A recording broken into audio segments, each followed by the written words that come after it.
सबसे पहले खबर आज लाइन ऑफ कंट्रोल की आपको बताते हैं, जहां पर भारत और चीनी फौज पिछले 8-9 महीनों से लगातार आमने सामने है, लेकिन मशरिकी लद्दाख से अब आहिस्ता आहिस्ता करके अच्छी खबरें आना भी शुरू हो गई है। और आज का दिन भी फौजी एतबार से इंतहाई अहम माना जा रहा है, क्योंकि मोल्डो के मुकाम पर आज सुबह 10 बजे दोनों फौजी सरबराहां के बीच एक बार फिर मुज़ाकरात होने हैं। क्योंकि आपको याद होगा कि मुज़ाकरात का दौर पिछले कई महीनों से लगातार जारी है, जिस बीच एक बड़ी पेशरफ्त ये हुई कि पैंगोंग झील के नॉर्थ और साउथ पोर्ट्स पर दोनों फौजें पीछे चली गई हैं, डेप्थ में चली गई हैं। और कल लोकल कमांडर्स की मीटिंग के अंदर यह फैसला लिया गया कि अब 10वें दौर की बातचीत होगी, क्योंकि पहला मरहला मुकम्मल हो गया है। और पहला मरहला जो पैंगोंग झील के आसपास का एरिया था, वहां से दोनों फौजें वापस चली गई हैं, यानी पीपल्स लिबरेशन आर्मी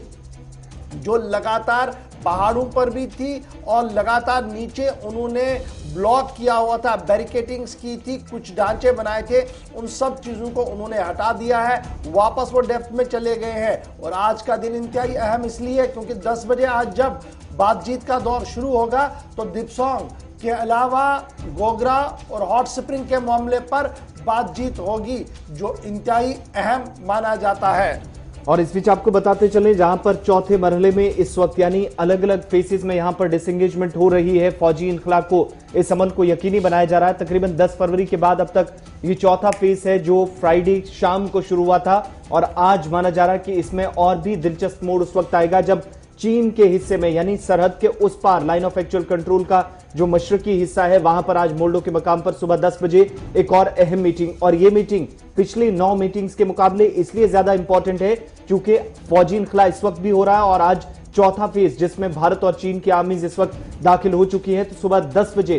सबकी नजरें इस मीटिंग के इनेकाद पर रहेंगी, क्योंकि मोल्डो के मुकाम पर आज जब फौजी कमांडर्स मिलेंगे तो इस बात को भी यकीनी बनाने पर आज भारत की तरफ से जोर दिया जा सकता है कि दिप्सांग के इलाके को भी क्या यहां पर भी फौजी इनखला के अमल को यकीनी बनाया जाएगा या नहीं। इसी पर मजीद बात के लिए हमारे साथ अनिल गौर साहब हैं, कैप्टन रिटायर्ड, हमारे साथ इस वक्त डिफेंस एक्सपर्ट हैं। बहुत शुक्रिया अनिल गौर साहब ज्वाइन करने के लिए प्रोग्राम सलाम जेके में वेलकम। किस तरीके से अभी तक की जो पेशरफ्त हुई है वो आप देखते हैं, और आज की मीटिंग में क्या उम्मीद की जा सकती है, मजीद कुछ बात बनेगी आज?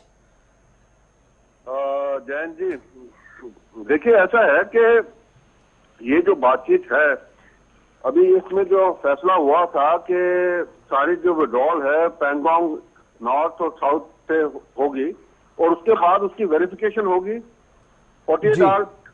के अंदर वेरिफिकेशन होगी, और उसके बाद में फिर उसके बाद जो बाकी जो इलाके हैं हमारा गोगरा, हॉट स्प्रिंग्स और डिस्टांग प्लेन्स वगैरह की, उसकी बातचीत चलेगी। वहां से डिसएंगेजमेंट और विड्रॉल जो है चाइनीज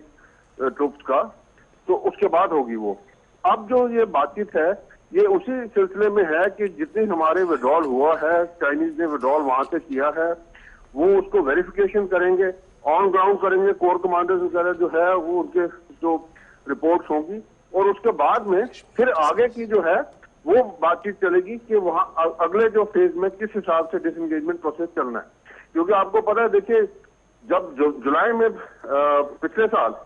जब गलवान में जब ये हुआ था कि डिसएंगेजमेंट प्रोसेस होगा,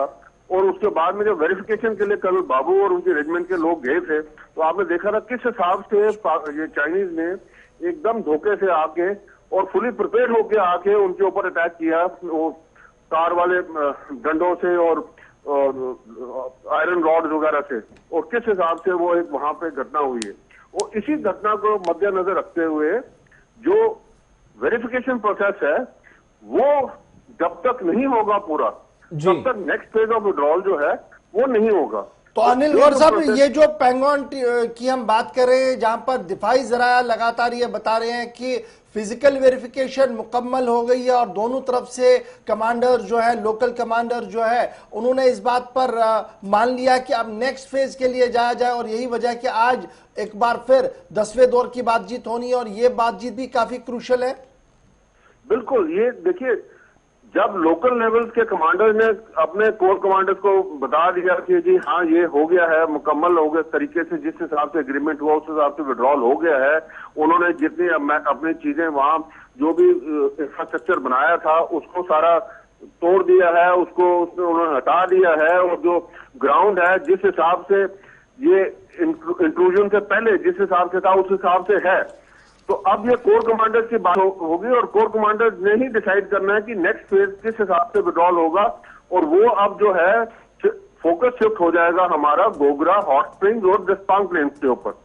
तो ये जो बातचीत है ये इसी हिसाब से चलनी है, क्योंकि इसके अलावा और कोई चारा नहीं, क्योंकि अब चीन को पता लग गया है कि हिंदुस्तान जो है वो पूरा अपने जो अपना इलाका है, जो हमने जो प्रिसीव्ड एलएसी जिसको कहते हैं जिस हिसाब से, क्योंकि अभी तक एलएसी तो डिफाइन हुआ नहीं ग्राउंड के ऊपर, वो जो है उसको नहीं छोड़ेगी हिंदुस्तान, और उसके